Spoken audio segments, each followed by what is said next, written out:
Welcome back to Daytime Ottawa. Many of you will recognize my next guest for the incredible efforts that he had during the pandemic in helping small businesses. He's been a great small business advocate. He ran for city council. He's also a professor at Algonquin College. He wears many hats, my next guest, and he's got a really important personal story to share with us here today when it comes to 911 emergency. Michael Wood joining us. Mike, welcome. Great to have you here. Thanks so much for having me on, Derek. Mike, let's start with that personal story. Walk our viewers through what recently happened. You had a family member that or friend that was in a very difficult moment, right?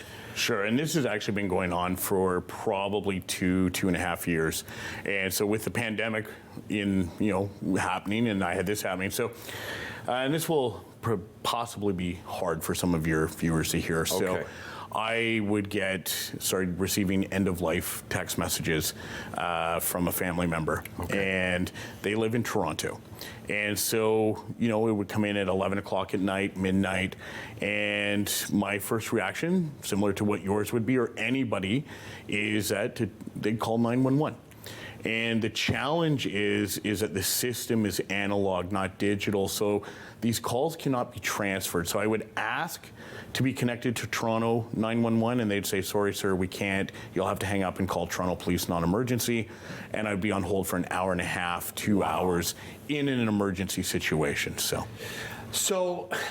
finding out that, obviously incredibly disturbing. So I imagine then there was no way to call direct 911 Toronto. That's part of the issue here as well, right? That's correct. You have to call Toronto Police non-emergency.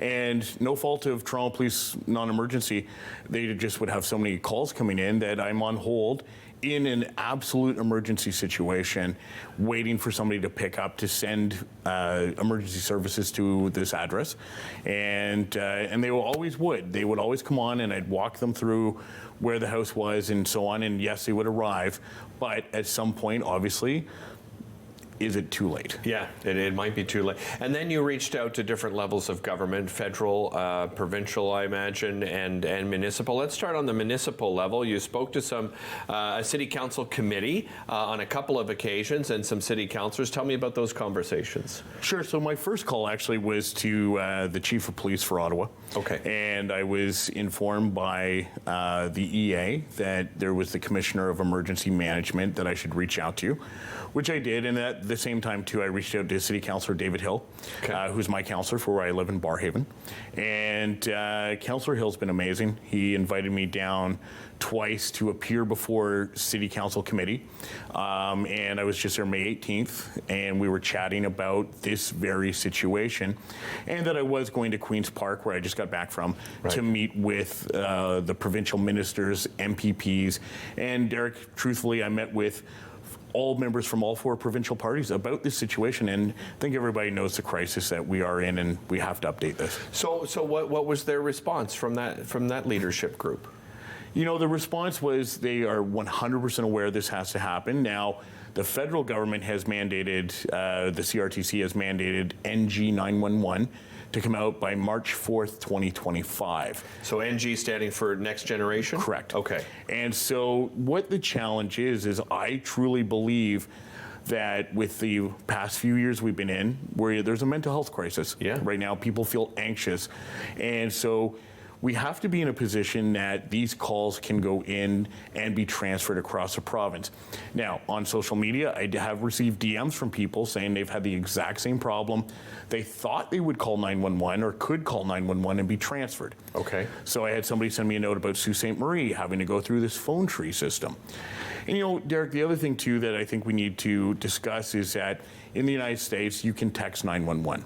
So if there was somebody in an abusive relationship at home, perhaps they could text 911 an address and say, I need police here immediately if they can't pick up the phone. Right. So these are all things in 2023 that we would think would be available to all of us, but have to now be available to all of us. So whose responsibility is it then to go from that analog to digital so that we can have all this functionality?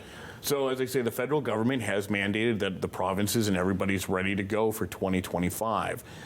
The thing is that there needs to be funding for this. This is not going to be a inexpensive venture to transfer from analog to digital. And so I think that we have to have all three levels of government work together to make this happen so that everybody, not only in our city, but across Ontario, are able to make the calls they need to make. Are you encouraged from these conversations that it's going to move forward quickly? I mean, I know I know there's a deadline schedule set in place, but you know how government works. You ran for government, but were you encouraged from what you heard that we're actually going to get, make those steps happen? Tuesday was the first conversation of what I'm sure will be many as to how we're going to move ahead. I had great conversations with the Commissioner of Emergency Management. That meeting was incredible. I also met with the Chief of Staff to the Minister of Mental Health and Addiction. Okay. Because I think that has to be a focus as well, too, while we move ahead. We have to get the focus on people. We're all human beings. We all deal with different things. Nobody generally knows what's running in the background of my life or your life. Yeah. And so everybody has something. So we have to just keep moving the system forward so that we are prepared for whatever comes our way. You mentioned funding being probably the biggest situation here. Who will be responsible? Did you get feedback from that? Is it only federal, or does the feds and the province and the municipality, do they all need to work together on this? I don't think it's just them that need to work on this. So in Ontario and Manitoba, those are the only two provinces that don't have a fee attached to cell phone bills for 911. Okay. Now, the fees, we're not talking, I understand money's tight for everybody, so we're not talking huge fees. I think British Columbia is 47 cents. The most expensive fee was $1.88 in Saskatchewan, because I have those numbers.